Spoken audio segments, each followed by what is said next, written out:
विद्यार्थी मित्रांनो, आज आपण एक नवीन विषय चालू करत आहोत। या ठिकाणी आपल्याला वनरक्षकसाठी जे इंग्लिश ग्रामर आहे त्या ग्रामरच्या संदर्भामध्ये आपण आज चर्चा करणार आहोत। इंग्लिश ग्रामर म्हटलं की यामध्ये आपल्याला प्रथमतः तर एक बेसिक जो पार्ट आहे तो बेसिक पार्ट या ठिकाणी घ्यावा लागणार आहे। ज्या मुलांची इंग्लिश ही ए पासून सुरू आहे किंवा ज्यांना सुरुवात करायची आहे, ज्यांनी आतापर्यंत काहीच केलेलं नाहीये, अशा मुलांसाठी आपण काय करू शकतो, अशा मुलांनी कुठून सुरुवात करायला पाहिजे, तर तो जो बेस आहे, तो जो पार्ट आहे, तो पार्ट आज आपण चालू करत आहोत, सुरुवात करत आहोत। तर त्यासाठी सर्वांनी व्यवस्थित ऐका आणि या लेक्चर मध्ये या प्लॅटफॉर्म वरती तुम्हा सर्वांचं स्वागत करतो। मी प्राध्यापक रमेश घोरपडे आणि आपल्या समोर इंग्लिश ग्रामर हा विषय आज मांडत आहे। चला तर आपण सुरुवात करूयात। लक्ष द्या, बघा विद्यार्थी मित्रांनो, हे जे इंग्लिश ग्रामर आहे हे एक बेसिक इंग्लिश ग्रामर असणार आहे। मी इथे असं टायटल देतो, बेसिक इंग्लिश ग्रामर। ठीक आहे, काय इथे टायटल देता येणार आहे आपल्याला, बेसिक इंग्लिश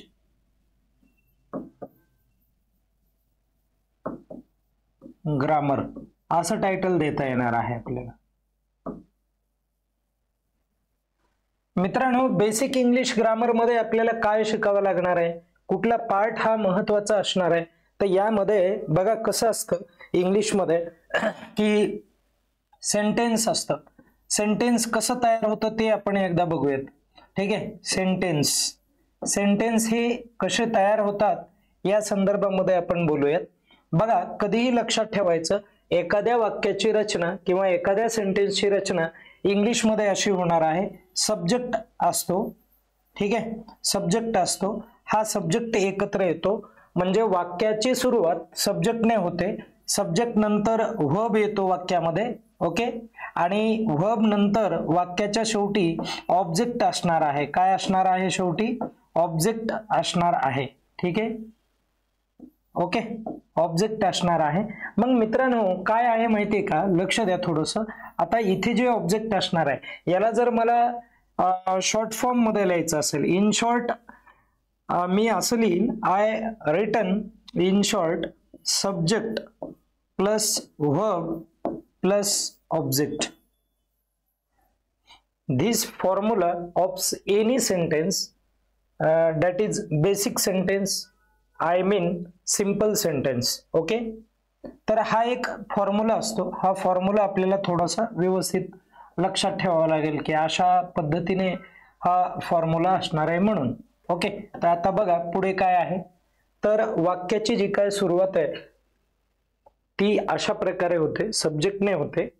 तर मित्रांनो, सब्जेक्ट म्हणजे काय, कशाला म्हणायचं, तर ते एकदा आपण समजून घेऊयात। सब्जेक्ट कशाला म्हणायचं, तर ठीक आहे, सब्जेक्ट म्हणजे काय, तर मित्रांनो सब्जेक्ट म्हणजे काय, तर सब्जेक्ट आपण कुणाला म्हणायचं, तर जो काय असणार आहे बघा, तर जो वाक्याचा कर्ता असणार आहे, जो काहीतरी क्रिया करणार आहे, काय करणार आहे, क्रिया करणार आहे, ते लक्षात राहू द्या। जो काहीतरी काय करणार आहे, क्रिया करणार आहे, किंवा क्रिया करणारा जो काही शब्द आहे, ओके, ऍक्शन करणारा जो काही शब्द आहे तो असतो सब्जेक्ट।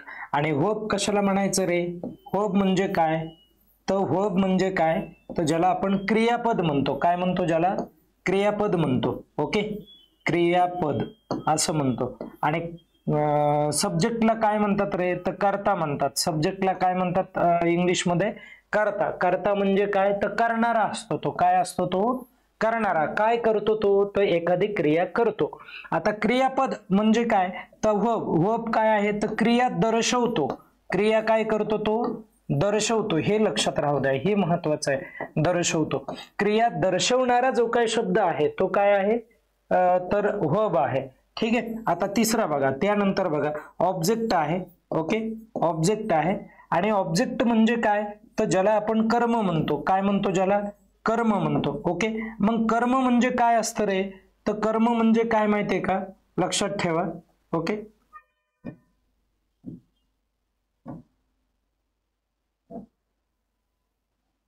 तर कर्म म्हणजे काय बघा, हा चला असं ठेवूयात आपण, ठीक आहे. तर लक्ष द्या आता इथे. तर कर्म म्हणजे ज्यावरती क्रिया होते, ज्या घटकावर काय होते, घटकावर क्रिया होते. काय होते? क्रिया होते. त्याला आपण काय म्हणायचं? तर कर्म म्हणायचं. म्हणजे ज्यावरती क्रिया घडते त्याला आपण काय म्हणतोय? कर्म म्हणतोय. इथपर्यंत क्लिअर का सांगा. आता त्यानंतर आपण पुढे जाऊयात. आता सध्या तुम्ही काय शिकला आहात? सब्जेक्ट कशाला म्हणायचं ते शिकला आहात, बरोबर आहे की नाही. त्यानंतर वर्ब कशाला म्हणायचं तेही शिकला आहात, आणि ऑब्जेक्ट कशाला म्हणायचं हा पण पार्ट तुम्ही शिकला आहात. हे 3 पार्ट शिकला आहात, बरोबर आहे की नाही. या तिन्ही पार्टचा तुमच्या लक्षात आला असेल की काय म्हणजे त्याचा उपयोग आहे ते तुमच्या लक्षात आलं असेल, ठीक आहे. व्याख्येच्या माध्यमातून वगैरे असं म्हणा. मग आता पुढे जाऊयात आपण. तर चला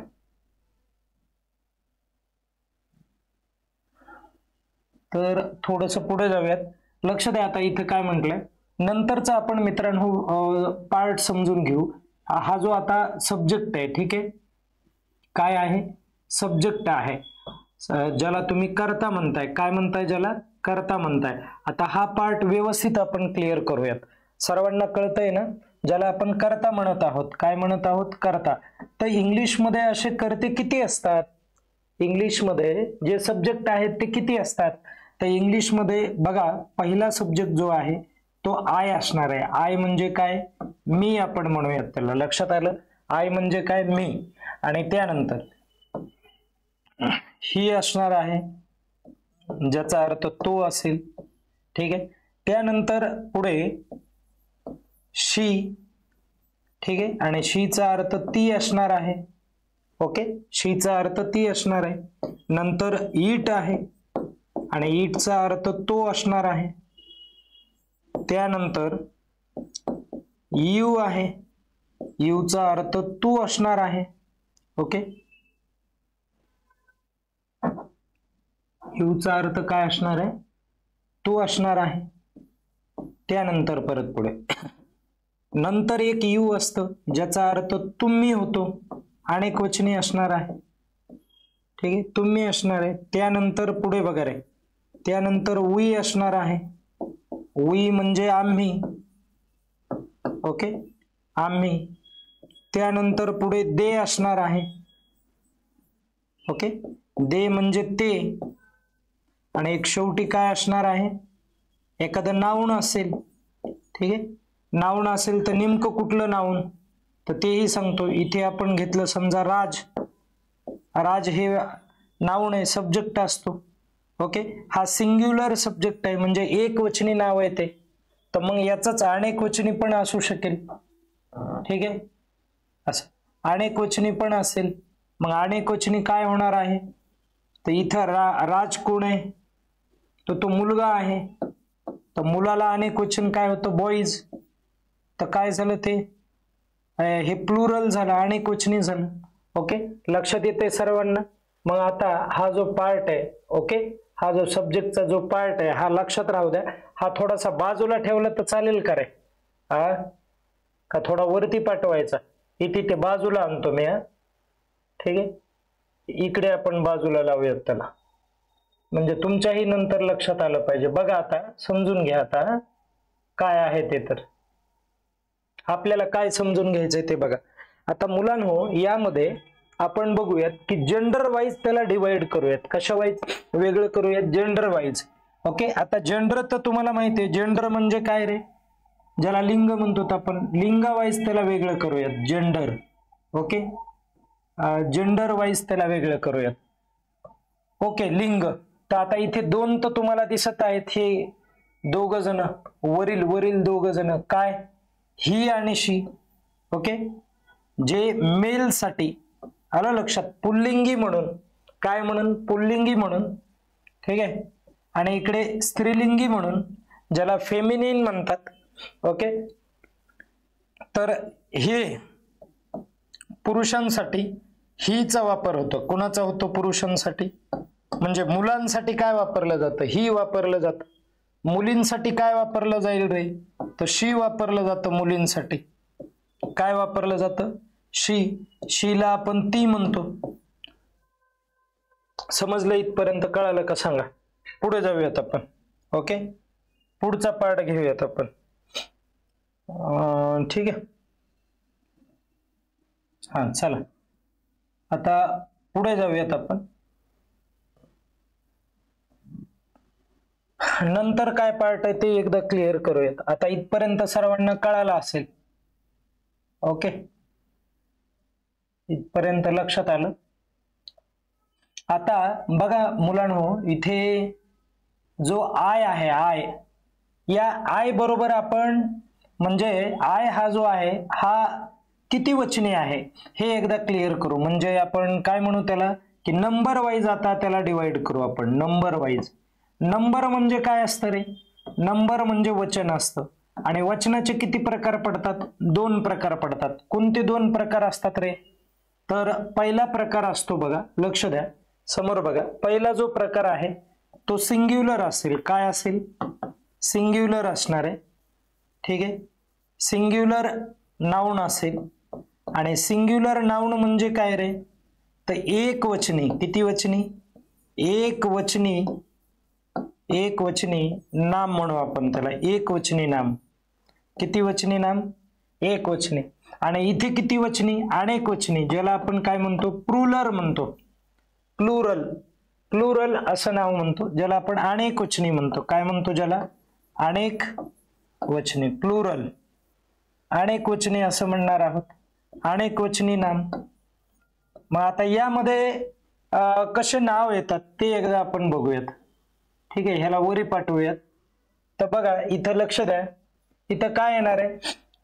मी इथं आपण विचार करू शकतो आयचा. कशाचा विचार करू शकतो तिथे? आय. आता आयला काय म्हणतात रे? मी. आणि मीचं अनेक वचन काय होणार आहे? आय म्हणजे मी, तर मीचं अनेक वचन काय होईल? आम्ही होईल ना. मग आम्हीसाठी काय येणार? वी येणार. काय येणार आहे? आम्हीसाठी काय येणार आहे? वी येणार आहे. म्हणजे आयचं अनेक वचन काय असेल? वी असेल. आता थोडस पुढे जाऊयात आपण. ठीक आहे, आता पुढचा मार्ग बघा. आता इथं जर दिलं समजा त्यांनी ही, शी आणि इट असं जर दिलं त्यांनी, ओके, या 3 गोष्टी दिल्या, तर या तिघांसाठी अनेक वचन काय येणार आहे? तर या तिघांसाठी अनेक वचन काय होईल? करा थोडासा विचार. दे होईल. काय होईल? दे होईल. लक्षात आलं? ह्याचा अर्थ काय होतो? तो. ही म्हणजे काय? तो. आणि शी म्हणजे काय रे? शी म्हणजे ती. शीचा अर्थ काय होतो? ती. आणि इट म्हणजे तो अर्थ होतो. काय होतो? तो. आणि दे म्हणजे काय? ते अर्थ होतो. कळालं का तुम्हाला? असं ते अर्थ होतो ना. मग आता त्यानंतर थोडस पुढे जाऊयात आपण. इथे जर आता यू दिलं आपण, यू, यू म्हणजे तू. ओके, आणि मग तूच काय व्हायला पाहिजे रे?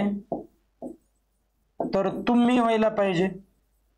ओके, यूच काय व्हायला पाहिजे? इकडे तुम्ही व्हायला पाहिजे. समजतंय का? मग आता पुढे जाऊयात आपण. ठीक आहे, इथपर्यंत मला तरी असं वाटतंय की हे तुम्हाला कळालं असेल. ओके, मग मी पुढे जातो. पुढे काय आहे म्हणजे आपल्याला वेळ होणार नाही. नंतरचा भाग बघा. आता वर्ब असतो. ठीक आहे, आता सब्जेक्ट तर लक्षात आलाय. आपण वर्ब कडे थोडस जाऊयात. वर्बला तुम्ही काय म्हणता? क्रियापद म्हणता. काय म्हणता ज्याला? क्रियापद म्हणता किंवा क्रियापदे म्हणू. वर्ब्स. ओके, क्रियापद आहे. मग क्रियापद कोणता शब्द असतो? जो ऍक्शन वर्ड असतो. कोणता वर्ड असतो? ऍक्शन वर्ड असतो. जो म्हणजे जो ऍक्शन दाखवायलाय. काय दाखवायलाय? जो ऍक्शन दाखवत आहे. वाक्यामध्ये काहीतरी तो कृती दाखवत आहे. लक्षात येते का तुम्हाला? वाक्यामधली काय दाखवतोय? तो कृती दाखवतोय तो. राईट. हा, तर आता बघा वाक्यामधली एखादी कृती दर्शवणारा, क्रिया दर्शवणारा शब्द आहे. काय दर्शवणारा शब्द आहे तो? क्रिया दर्शवणारा. दर्शवणारा, क्रिया दर्शवणारा शब्द आहे. बरोबर आहे की नाही? आणि जर क्रिया दर्शवणारा शब्द असेल तर बघा आता कसं लिहायचं ते बघा. तर हे जे वर्ब असतात, या वर्बचे 2 प्रकार पडतात. वर्बचे किती प्रकार पडतात? 2. वर्ब्स जे आहे या वर्ब्सचे 2 प्रकार पडतील. कोणते 2 प्रकार आहेत ते एकदा मी क्लिअर करतो.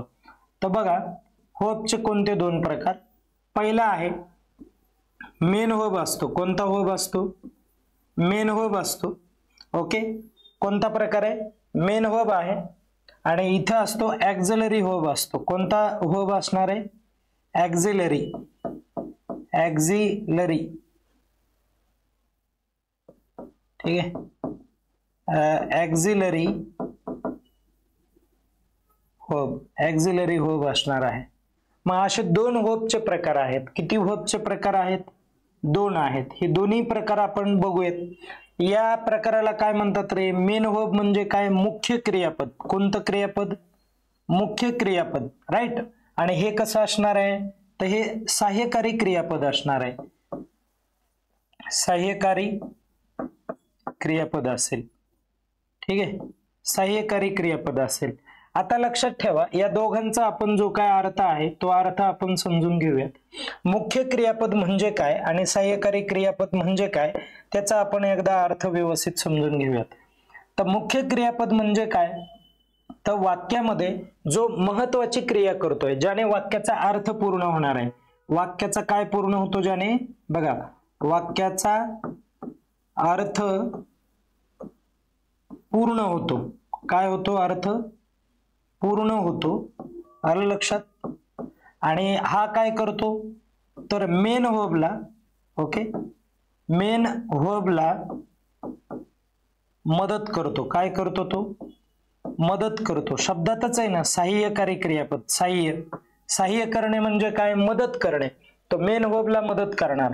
एक्झाम्पल आपण घेऊयात. बघा, फॉर एक्झाम्पल आपण बघूयात. फॉर एक्झाम्पल मी असं म्हणेल, इथं आपण लिहिलं श्याम. बघा, Shyam are writing a novel. बघा, श्याम काय करत आहे? एक नॉव्हेल लिहित आहे. म्हणजे इथे बघा, नॉव्हेल म्हणजे कादंबरी, बरं का. नॉव्हेल म्हणजे कादंबरी अर्थ होतो. तर मित्रांनो, इथे जरा समजून घ्या. श्याम हा शब्द दिलाय, बरोबर आहे की नाही? काय दिलाय? श्याम. श्याम काय असतो रे? सब्जेक्ट असतो, राईट. आणि आता आर काय आहे? तर हेल्पिंग वर्ब आहे. म्हणजे थोडक्यात मॉडल ऑक्झिलरी आहे. त्याला काय म्हणूयात आपण? किंवा ऑक्झिलरी वर्ब म्हणूयात. आलं लक्षात? आणि हा रायटिंग काय रे बाबा? तर रायटिंग हा मेन वर्ब आहे. कसा वर्ब आहे? हा मेन वर्ब आहे. आणि राहिलेलं काय आहे? तर राहिलेलं हे ऑब्जेक्ट आहे. राहिलेलं काय आहे? ऑब्जेक्ट आहे. समजतंय सर्वांना?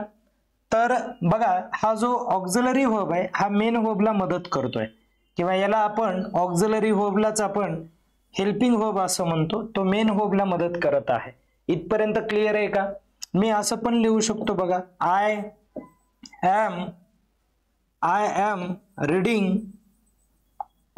M reading a book.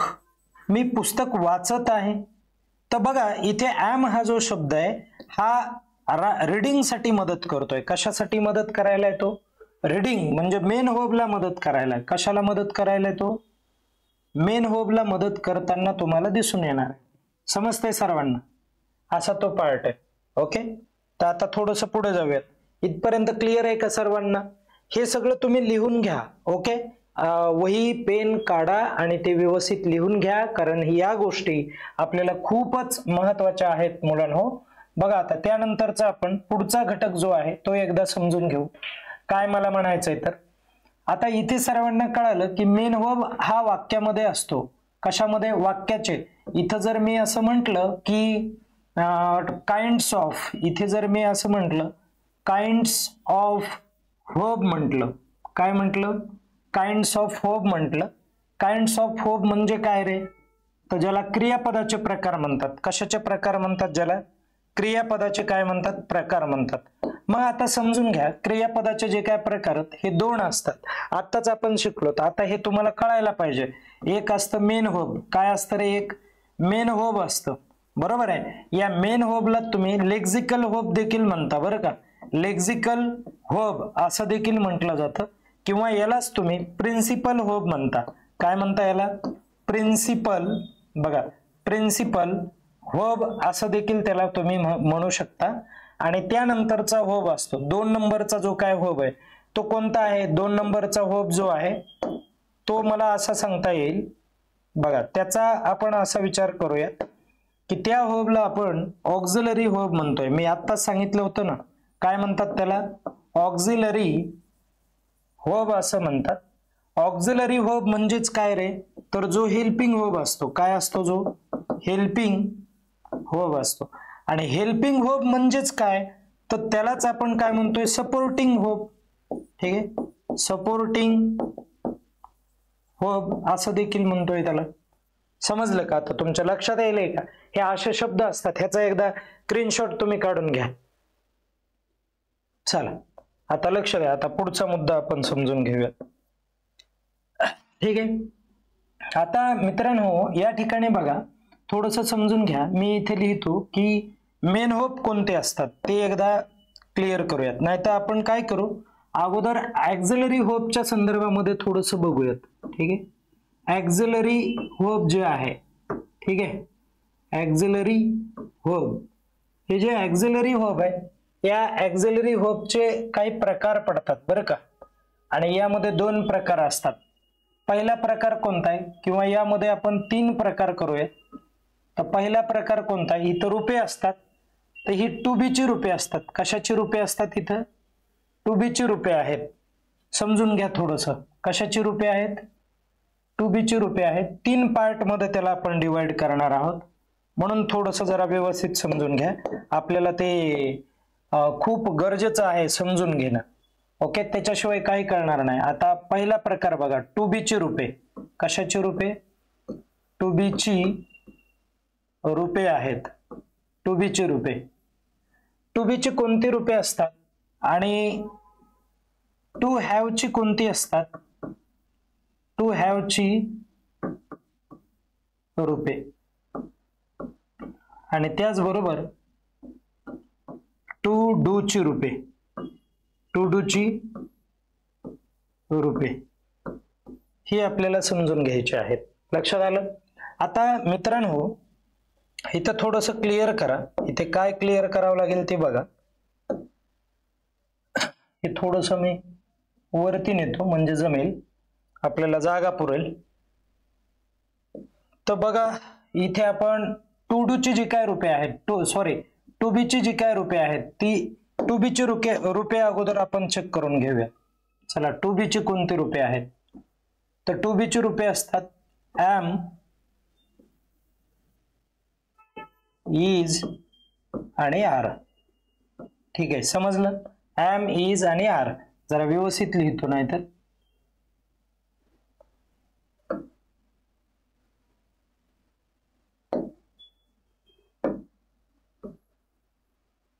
हा, तर आता बघा टू बी ची रुपये एम, इज,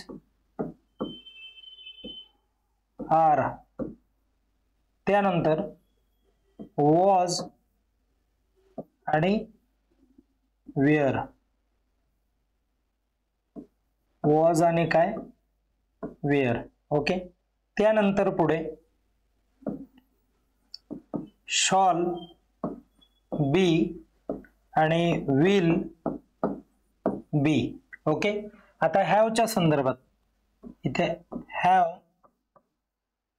हॅज आणि हॅड ही असणार आहे. आता इकडे आता बघा टू डू ची डू, डज आणि डिड हे असणार आहेत. कळालं? समजलं का? ह्याचा एकदा स्क्रीनशॉट तुम्ही काढा. ह्याचा आपण अर्थ वगैरे बघू, काय काळजी करू नका, एकदम व्यवस्थित आपण समजून देऊयात. ओके, ह्याचा फक्त स्क्रीनशॉट काढून ठेवा तुम्ही, म्हणजे लिहून घेताना तुम्हाला सोपं जाईल. ओके, पुढे जाऊयात आपण. ठीक आहे,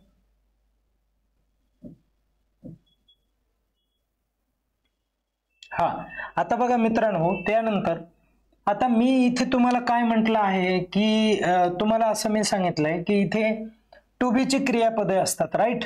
कशाची असतात? टू बी ची. याविषयी आपण थोडस जाणून घेऊयात. टू बी ची रूपे. कशाची रूपे? टू बी ची रूपे. ओके, टू बी च्या रूपांच्या संदर्भामध्ये बघा, टू बी चे रूपे आपण अशा पद्धतीने त्याचं डिवायडेशन करू शकतो. कसं तर समजून घ्या. त्याचा आपण 2 भागामध्ये डिवाइड करूयात त्याला, नाही तर 3 भागामध्येही करता येईल. तसं तर आपल्याला 3 भागामध्येही त्याला जमणार आहे. तर कसं काय पाहता येईल ते बघूयात आपण. ठीक आहे. तर आता लक्ष द्या, इथे प्रेझेंट काळामध्ये काही रूपे असतात. प्रेझेंट काळाला आपण वर्तमान काळ म्हणतो. काय म्हणतो ज्याला? वर्तमान. मी लिहित आहे हे वर्तमान काळ आहे. सध्या हे लिहित आहे किंवा मी तुम्हाला शिकवत आहे. बरोबर आहे की नाही? आलं लक्षात? I am learning to you. Okay. I am writing on the board. Okay, लक्षात आलं? त्यानंतर पुढे बघा, इथे आपण पास्ट टेन्स म्हणूयात. इथे कुठला टेन्स म्हणूयात? पास्ट टेन्स म्हणूयात, ज्याला आपण भूतकाळ म्हणतोय. काय म्हणतोय ज्याला? भूतकाळ असं म्हटलं जात आहे. भूतकाळात कोणती असतात? टेन्स. बरं का, लक्षात राहू द्या. टेन्स हे आपल्याला समजणं गरजेचं आहे. काळ. Okay, tense. टेन्स इथे टी लिहितो फक्त, जागा नाहीये म्हणून. इथे फ्युचर टेन्स. कोणता टेन्स इथे विचार करावा लागणार आहे? Future tense. ओके, ज्याला आपण भविष्य काळ असं म्हणतोय. काय म्हणतोय ज्याला? भविष्य काळ असं आपण म्हणतो. ठीक आहे, बरोबर. आता समजून घ्या, ऐका आता. त्यानंतर आता लक्षात घ्या मित्रांनो, थोडंसं समजून घ्या. इथे बघा बरं, आता काय सांगितलंय त्यांनी, की इथे काय म्हटलं त्यांनी, की हा जो प्रेझेंट काळ आहे, कुठला काळ आहे हा? प्रेझेंट काळ आहे. तर प्रेझेंट काळामध्ये कोणती तरी रूपे असतील. आलं लक्षात? मग कोणती रूपे येतील? तर ॲम येतं. काय येतं प्रेझेंट काळामध्ये? ॲम येतं. ठीक आहे, ॲम येणार आहे. त्यानंतर पुढे काय येणार आहे? वॉज येणार आहे. सॉरी ॲम नंतर इज येतं बरं का. आणि नंतर आर चा वापर होणार आहे. बघा समजून घ्या, काय येणार आहे? ॲम येणार आहे, इज येणार आहे आणि आर येणार आहे. या तिन्ही गोष्टी वर्तमान काळामध्ये येतात. कशात येतात? वर्तमान काळामध्ये त्यांचा उल्लेख होतो. ओके, वर्तमान काळामध्ये वापरताना लक्षात राहू द्या. ओके, मग आता जर वर्तमान काळामध्ये होत असेल तर यांचा अर्थ वगैरे काय आहे तो मी तुम्हाला लगेच सांगतो. ओके, इकडचा अगोदर आपण पार्ट बघूयात. इथे आहे वॉज आणि त्यानंतर काय आहे? वेअर आहे. काय आहे? वेअर आहे. या दोघांचा इथे उल्लेख होतो. आता इथे कशाचा होणार आहे? इथे शॉल बी चा उल्लेख होणार आहे. ओके, त्याला शॉल म्हणा, नाही तर शाल आपण म्हणतो तर शाल म्हणा, पण त्याचा उच्चार शॉल होत असतो. आता इथे विल बी आहे. ओके, आता मित्रांनो काय करायचं माहितीये का? लक्ष द्या. आता इथे मी तुम्हाला ह्याचे जे मराठीतले अर्थ मी ते तुम्हाला समजून सांगतो. आता हा जो ॲम आहे का, ह्या ॲम ला म्हणतात बघा आहे. काय म्हणतात याला? आहे म्हणतात याला. आहे अर्थ होतो याचा. ओके, याचा आहे अर्थ होतो. याचाही अर्थ आहेच होतो. ओके, आणि याचा अर्थ आहेत होतो. काय होतो याचा अर्थ? आहेत असा अर्थ होतो. समजलं इथपर्यंत तुम्हाला? ॲम म्हणजे आहे, इज म्हणजे आहे आणि आर म्हणजे आहेत. ओके, असा अर्थ होतो. मग त्यानंतर मित्रांनो बघा, इथे आता वॉज आहे ना, मग वॉजचा काय अर्थ झाला पाहिजे ते एकदा आपण क्लिअर करू. वॉजचा अर्थ होता होतो. भूतकाळ आहे ना हा. इथे आहे की नाही? तर आहे, तर आता याचा भूतकाळ काय? होता. आलं लक्षात? असं होता, तर याचा अर्थ अनेक वचनामध्ये होते होणार आहे. आणि इकडे काय होणार आहे? शॉल बी असेल. असेल अर्थ घ्यायचा आहे. इथे पण अर्थ असेलच असणार आहे. समजलं? असं असेल अर्थ असणार आहे. या दोन्ही गोष्टी जरा थोड्याशा क्लिअर करा. हे जरा जास्त महत्वाचं आहे.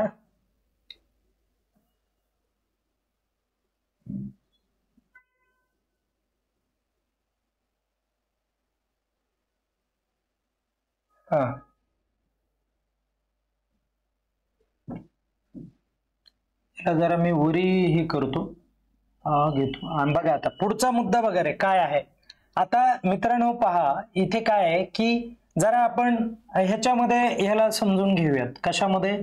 नंबर मध्ये ह्याला क्लिअर करूयात. नंबर मध्ये. ओके, तर आता नंबर मध्ये क्लिअर करताना काय करावं लागणार आहे की प्लुरल आणि हे काय आहे प्रेझेंट काळामधले. आता इथे अगोदर आपण नंबर मध्ये क्लिअर करूयात. नंबर म्हणजे एक वचन अनेक वचन. ओके, तर एक वचन आणि अनेक वचन मध्ये कोणते आहेत ते एकदा क्लिअर करूयात. इथे दोन पार्ट पडणार आहेत. एक काय असणार आहे, सिंग्युलर वर्ब असणार आहे आणि एक प्लुरल वर्ब असणार आहे. कोणता वर्ब असणार आहे, प्लुरल असणार आहे. सिंग्युलर मध्ये काय येणार आहे, तर ॲम येणार आहे आणि इज येणार आहे. ओके, आणि यांच्यासाठी अनेक वचन काय असेल, आर असेल ना. काय असणार आहे अनेक वचन यांच्यासाठी, आर असणार आहे. बरोबर आहे. तसंच आता इकडे आपण समजून घेऊया जरा, थोडंसं शॉर्टकट मध्ये लिहितो मी. बघा लक्षात घ्या, इथे ॲम आहे, इथे इज आहे. मग या दोघांसाठी अनेक वचन काय असेल, आर असेल ना. बरोबर आहे का, आर असणार ना. हे काय आहे, सिंग्युलर आहे हे, राईट. आणि हे काय आहे, प्लुरल आहे. ओके, आता तसंच इथे वॉज, वॉज म्हणजे होता, तर होताचं अनेक वचन काय व्हायला पाहिजे, होते व्हायला पाहिजे ना. वेअर असायला पाहिजे की नाही, वेअर. समजते ना, वॉज म्हणजे होता आणि त्याचं काय व्हायला पाहिजे, वेअर व्हायला पाहिजे असं. मग या गोष्टी थोड्याशा क्लिअर करा. आणि या शॉल बघा, शॉल बी आणि विल बी मध्ये अनेक वचन एक वचन करू नका. यासाठी करू नका कारण हे मॉडेल ऑक्झिलरी मध्ये पण याचा विचार होतो. ओके, आलं लक्षात. हा, म्हणून आता लक्ष द्या, थोडस पुढे जाऊयात आपण. पुढे. तर नंतरचा मला मुद्दा काय घ्यायचा आहे बघा.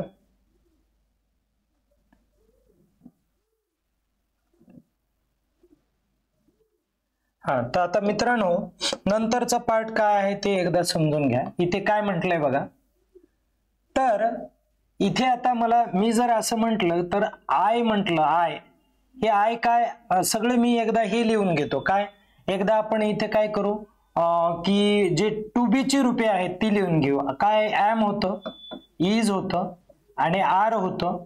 त्यानंतर काय होतं, वॉज होतं आणि वेअर होतं.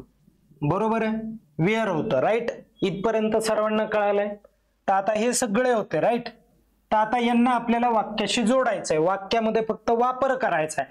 तर कसं करणार, अगोदर मी सब्जेक्ट लिहिणार सर्व. काय आय, नंतर ही, नंतर शी, नंतर इट, नंतर यू, नंतर नंतर दे. ओके, त्यानंतर पुढे. ठीक आहे, त्यानंतर इथे लिहिलं मी वी आणि त्यानंतर एखादा मी इथे लिहिला, हे लिहायचंय मला, काय म्हणू आपण त्याला, एखादा नाऊन लिहायचं आहे. हे जरा जास्त झालं, याला जागा पुरत नाहीये म्हणून जरा परत लिहू. आय छोटा अक्षर काढतो, ही, इट, यू, वी आणि इथे लिहिलं दे. इकडे लिहिलं एखादं नाऊन मी, आपण इथं घेतलं समजा राज, इकडे घेतलं आपण स्टुडंट्स. काय लिहिलं इथे आपण,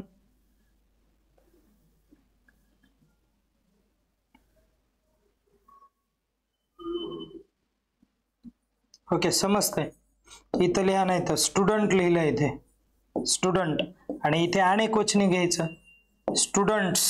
काय लिहिलं इथे, स्टुडंट्स. बघा आता हे जे आय आहे ना, या आय बरोबर कुणाची जोडी लावायची ते मी सांगतो.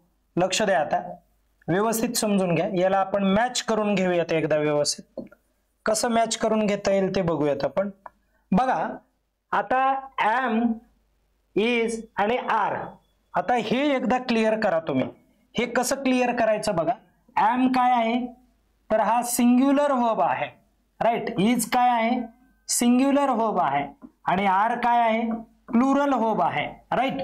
आता इथे हे क्लिअर करा की हा जो आय आहे का, हा आय सिंग्युलर आहे आणि हा जो ही आहे हा पण सिंग्युलर आहे, शी पण सिंग्युलर आहे आणि इट पण सिंग्युलर आहे.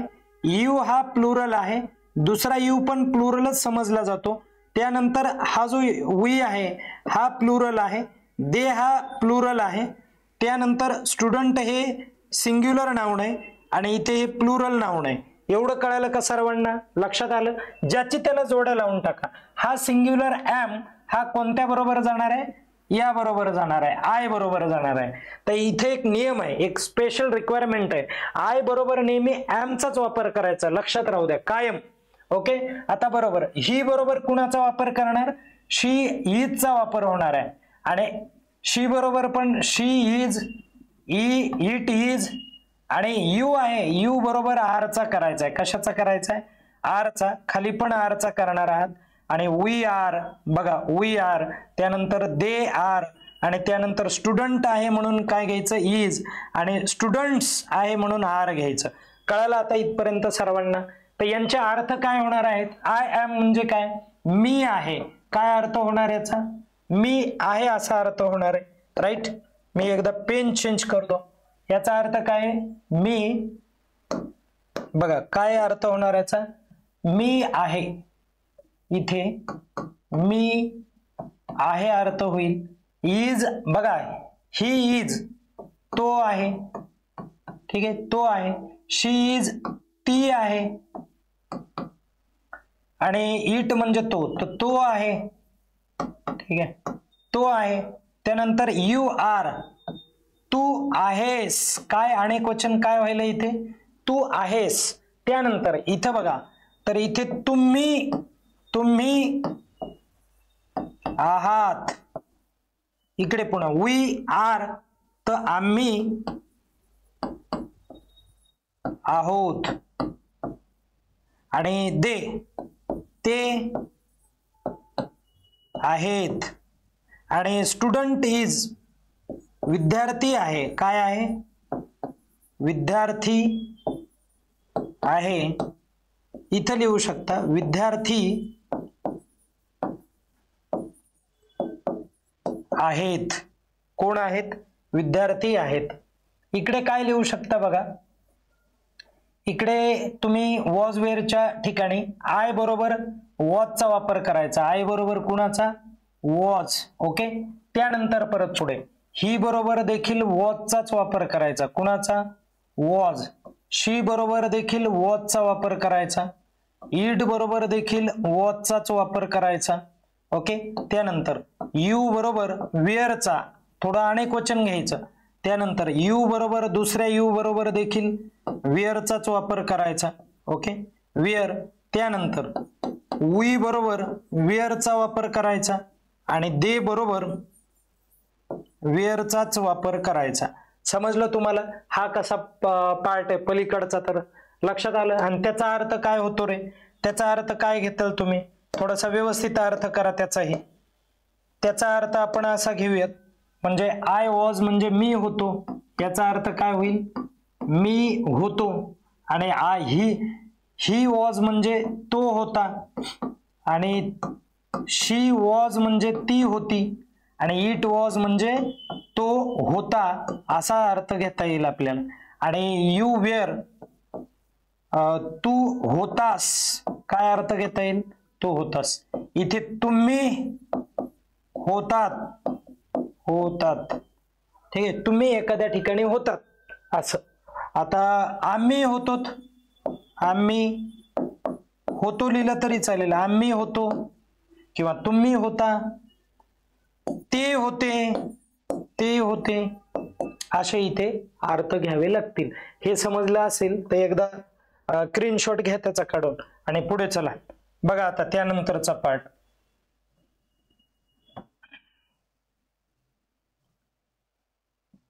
क्लिअर करू का सगळं, चला आता पुढे जाऊयात आपण. आता इथपर्यंत सर्वांना कळालं असेल कुठे काय यूज करायचं म्हणून, बरोबर आहे की नाही.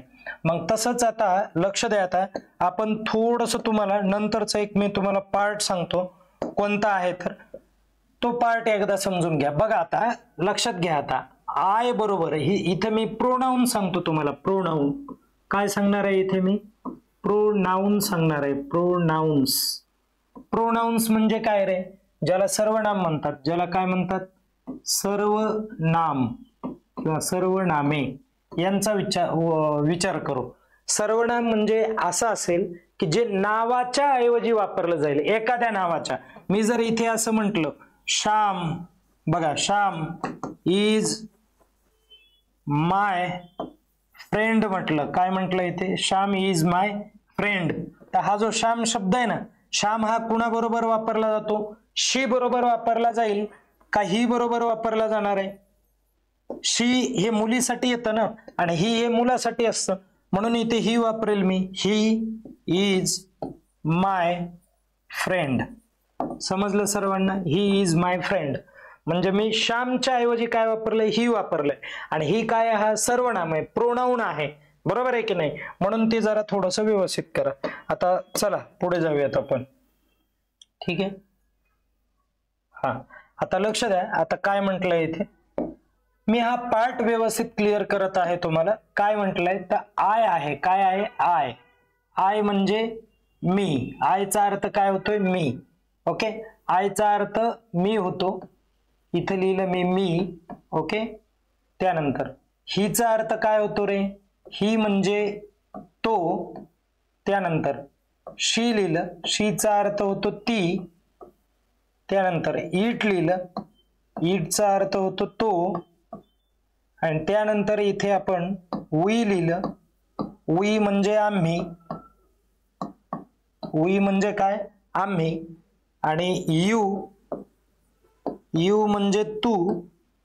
आणि नंतरचं यू आहे ज्याला तुम्ही म्हणा. ओके, त्यानंतर आपण लिहिलं इथे दे लिहिलं. काय लिहिलं इथे? दे लिहिलं. देला आपण काय म्हणालो? ते. लक्षात आलं तुम्हाला सर्वांना? हे आहेत प्रोनाउन. आय म्हणजे मी, ही, शी, इट, वी, यू, दे. हे सगळे काय आहेत? प्रोनाउन. किती आहेत बघा? 8 भारतात का बघा?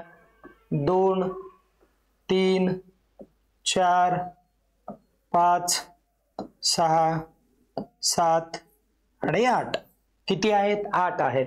पर्सनल प्रोनाउन देखील त्यांना म्हटलं जातं. ओके, लक्षात आलं? हा एक टप्पा. आता यांचा बदल कसा होतो तो एकदा आपण समजून घेऊयात.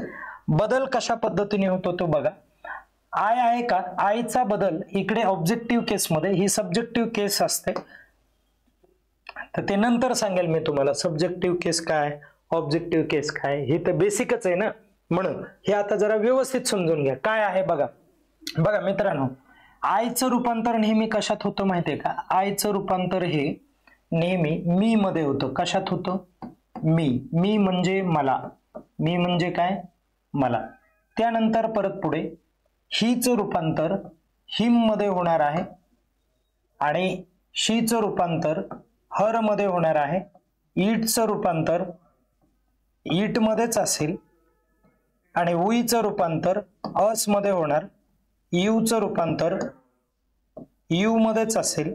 दुसऱ्या यूचं रूपांतर यू मध्येच असणार. आणि देचं रूपांतर देम मध्ये असेल. ओके, आता बघा पुढे लक्षात ठेवा यांचे अर्थ कसे करायचे मराठीमध्ये. इथे काय करायचं माहितीये का मित्रांनो? कधी यांचा अर्थ करताना एक गोष्ट लक्षात घ्यायची, ला शेवटी आलं पाहिजे. काय आलं पाहिजे? ला. मला झालं नाही आता मला, तर आता हे मी पासून मला झालं. तो पासून काय व्हायला पाहिजे? तुला व्हायला पाहिजे ना, बरोबर आहे की नाही? तो पासून काय व्हायला पाहिजे? तुला व्हायला पाहिजे. तुला. आणि शी पासून ती, शीला आपण ती म्हणतोय, ती पासून तिला व्हायला पाहिजे. काय व्हायला पाहिजे? तिला. तो पासून त्याला व्हायला पाहिजे, बरोबर आहे. आता आम्ही पासून आम्हाला व्हायला पाहिजे. आम्हाला. आणि त्यानंतर तू आहे तर इथं काय व्हायला पाहिजे? तुला व्हायला पाहिजे, बरोबर आहे.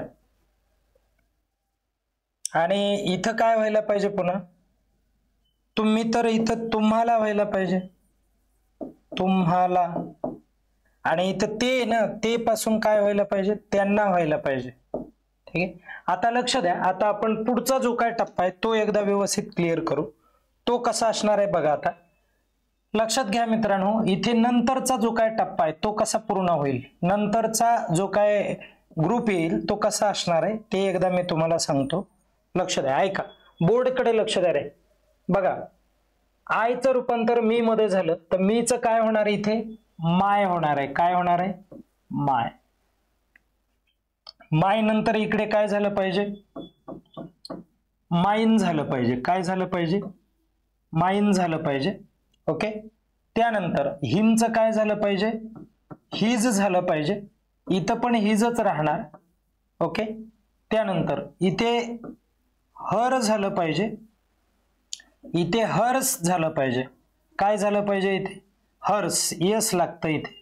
ओके, इथे ईट आहे तर ईटचं इथे ईट्स व्हायला पाहिजे. ओके, इथं पण ईट्स व्हायला पाहिजे. आणि इकडे बघा आता अस आहे तर इथे आवर व्हायला पाहिजे. काय व्हायला पाहिजे इथे? आवर. तर इकडे आवर्स व्हायला पाहिजे. काय व्हायला पाहिजे तिकडे? आवर्स. इकडे यू आहे तर इथे इवर व्हायला पाहिजे आणि इकडे इवर्स व्हायला पाहिजे. समजतंय सर्वांना कशा पद्धतीने बदल आहे? इकडे यू आहे तर इथं पण इवरच व्हायला पाहिजे आणि त्याचं पण काय व्हायला पाहिजे? इवर्स व्हायला पाहिजे. देम आहे तर इथे देअर व्हायला पाहिजे. काय व्हायला पाहिजे? देअर. आणि इथं काय व्हायला पाहिजे? देअर व्हायला पाहिजे, देअर्स व्हायला पाहिजे. काय व्हायला पाहिजे इथे? देअर्स व्हायला पाहिजे. लक्षात राहू द्या, देअर्स. यस लावा फक्त. आता आपण त्यांचे मराठीत पण जरा अर्थ समजून घेऊयात. बघा याचा मराठीत अर्थ, मायचा काय व्हायला पाहिजे? माझा व्हायला पाहिजे किंवा माझे व्हायला पाहिजे. बरोबर आहे? असं माझाच शक्यतो तुम्ही घेऊ शकता. इथे त्याचा अर्थ व्हायला पाहिजे. आता हर्स म्हणजे काय? तर तिचा अर्थ व्हायला पाहिजे, तिचा. इकडे अनेक वचने, इथं काय होणार आहे? इथे माझे होईल, इथे त्याचा ऐवजी इथं काय होईल? त्याचे होईल. तिचा ऐवजी इथे काय होईल? तिचे होईल.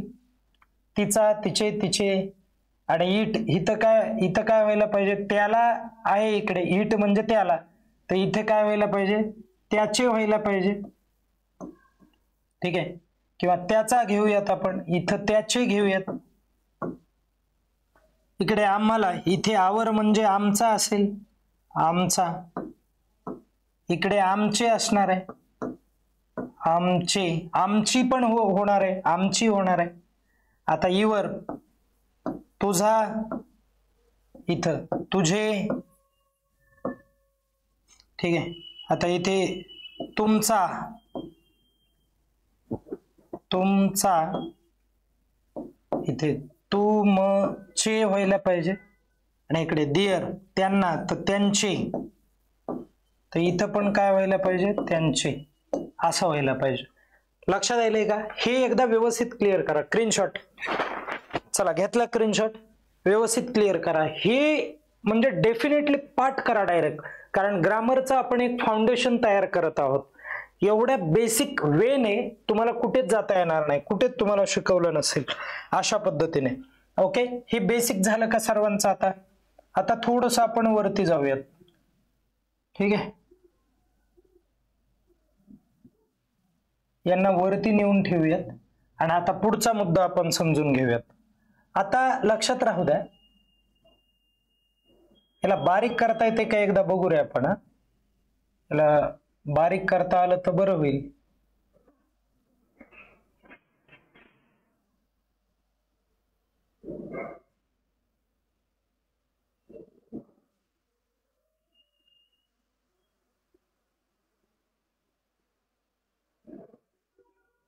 चला बघू त्याचा काय आहे. तर मिळेल. पहिला बॉक्स होता, लक्षात घ्या, कितवा? पहिला कॉलम होता. तिथे कसं, त्याच्यापासून मी वाक्य कसे बनवणार ते एकदा शिकवतो मी. सेंटेन्स कसे बनवणार, सेंटेन्सेस म्हणू आपण, सेंटेन्सेस, वाक्य कसे बनवता येतील ते एकदा बघूयात.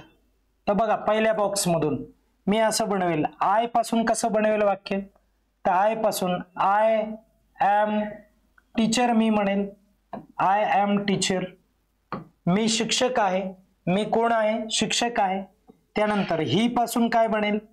He is a student. तो विद्यार्थी आहे. तो काय आहे? विद्यार्थी आहे. शी पासून कसं होईल? म्हणजे वाक्यात अर्थ, वाक्यात उपयोग कसा करायचा ते शिकवत आहे. शी इज अ नर्स होईल. लक्षात आलं? त्यानंतर इट पासून काय व्हायला पाहिजे? इट इज अ बेबी घेऊयात आपण. ठीक आहे. त्यानंतर वी आर स्टुडंट. आम्ही विद्यार्थी आहोत. काय? आम्ही विद्यार्थी आहोत. यू आर स्टुडंट, तू विद्यार्थी आहेस, तू काय आहेस, विद्यार्थी आहेस. इथे यू आर स्टुडंट्स, तुम्ही विद्यार्थी आहात, तुम्ही काय आहात, विद्यार्थी आहात. इथे दे आर स्टुडंट, ते विद्यार्थी आहेत, ते काय आहेत, विद्यार्थी आहेत. इथं काय व्हायला पाहिजे बघा, राज इज स्मार्ट बॉय, तो हुशार मुलगा आहे. त्यानंतर इथं खाली स्टुडंट्स, स्टुडंट्स आर, बघा स्टुडंट्स आर नियर माय होम, विद्यार्थी माझ्या घराजवळ आहेत असं मी म्हणेल. लक्षात आलं का? हे असे तुम्हाला वाक्य बनवता आले पाहिजे. ओके, हे वाक्य तुम्हाला असे बनवणं गरजेचं आहे. ओके, मी आता आयचा अर्थ, आय ही शी इट कसं वाक्यात टाकायचं ते आपण व्यवस्थित पाहिलं. आता आपण काय करू की मी जे होतं का, मी त्या मीचा जो टेबल आहे तो इथं जो होता ना असा मीचा टेबल, हा थोडासा शिका. मी कसं वापरायचं, कधी वापरायचं, त्यानंतर हिजचा कधी वापर करायचा, हिज हिमचा म्हणू आपण, हिमचा कधी वाक्यात वापर करायचा, त्यानंतरचा पार्ट पुन्हा हरचा वापर कसा करायचा, असचा वाक्यामध्ये कसा वापर करायचा, अस. ओके, त्यानंतर आवरचा इथे अस झाल्यानंतर पुन्हा देअरचा वाक्यामध्ये तुम्ही कसा वापर करणार आहात, या गोष्टी इथे शिकणं गरजेचं आहे. बरोबर आहे. आता मीचं कसं करणार, मी तर असं म्हणेल की आय किंवा मग यू सेड टू मी, तो मला म्हणाला. इथं काय अर्थ झाला, तो मला म्हणाला असा अर्थ आहे. इथं तुम्ही असाही घेऊ शकता, असंही वाक्य घेऊ शकतात. यू कॉल्ड, बघा यू कॉल्ड मी, तर त्याने मला बोलवलं, त्याने मला बोलवलं किंवा त्याने मला बोलवले, अशा पद्धतीने इथे तुम्ही वाक्यात वापर करू शकता. म्हणजे हे जे शब्द आहेत, हे जे प्रोनाउन आहेत, हे प्रोनाउन तुम्ही वाक्याच्या शेवटी वापरायचे आहेत. ऑब्जेक्टच्या ठिकाणी, कशाच्या ठिकाणी वापरणार आहात, ऑब्जेक्टच्या ठिकाणी वापरणार आहात. म्हणून ते थोडंसं क्लिअर राहू द्या. त्यानंतर आता बघा, मला जर वाक्यामध्ये माय शब्द वापरायचा असेल, काय शब्द वापरायचा आहे, माय, तर मी मायचे जे काय लाईन आहे, ओके, मायचा जो काय टेबल होता त्या टेबल मधले शब्द मी कसे वापरणार, असे वापरणार मी. धिस माय, आणि इकडे मी काय म्हणतो बघा, लक्ष द्या, माय आणि वर्सेस म्हणूयात, ह्याच्या विरुद्ध काय वापरायचंय, मायने एक वापरायचंय वाक्यामध्ये. तर कसं वापरायचं बघा. आता धिस इज माय पेन किंवा धिस इज माय बुक, ठीक आहे, हे माझं पुस्तक आहे असं आपण वापरलं. माय इथे वापरलं आणि मला वापरायचं आहे, काय वापरायचंय, मला माइन वापरायचंय. तर मी माइन वापरताना काय करणार, शेवटचा जो काय शब्द आहे तो जवळ घेणार. हा जो धिस आहे का, हा धिस बुक आहे का, तो इकडे आणणार. धिस बुक इज माइन, म्हणजे हे पुस्तक माझं आहे, हे पुस्तक काय आहे, माझं आहे. म्हणजे शेवटच्या टेबल मधील जे काय अक्षर आहेत, शब्द आहेत, ते वाक्याच्या शेवटी न्यायचे आणि तेव्हा तिथे तुम्हाला वाक्य तयार होताना दिसेल. अशा पद्धतीने आपल्याला हे करावं लागतं. तर आज आपण काय काय शिकलो आहोत ते जरा थोडंसं क्लिअर करा. त्या गोष्टी बेसिक मध्ये सर्व येणार आहेत. वारंवार हा जो व्हिडिओ आहे, हे जे लेक्चर आहे ते व्यवस्थित बघा, जोपर्यंत समजणार नाही तोपर्यंत. आणि काही अडचण आल्यानंतर आवर्जून आमच्याशी संपर्क साधा. आणि आपण या पलीकडे यानंतर आपण सेंटेन्स कडे जाणार आहोत, टाइप्स ऑफ सेंटेन्स शिकणार आहोत. तत्पूर्वी हा जर पार्ट तुम्हाला कळाला असेल तर समोरचा पुढचा जो काय पार्ट असणार आहे तो 100% सर्वांना कळेल. आणि या ठिकाणी आपण थांबणार आहोत. तर सर्वांनी व्यवस्थित अभ्यास करा. तर सर्वांना परत एकदा पुनश्च एकदा धन्यवाद आणि आपण नेक्स्ट लेक्चर मध्ये भेटणार आहोत.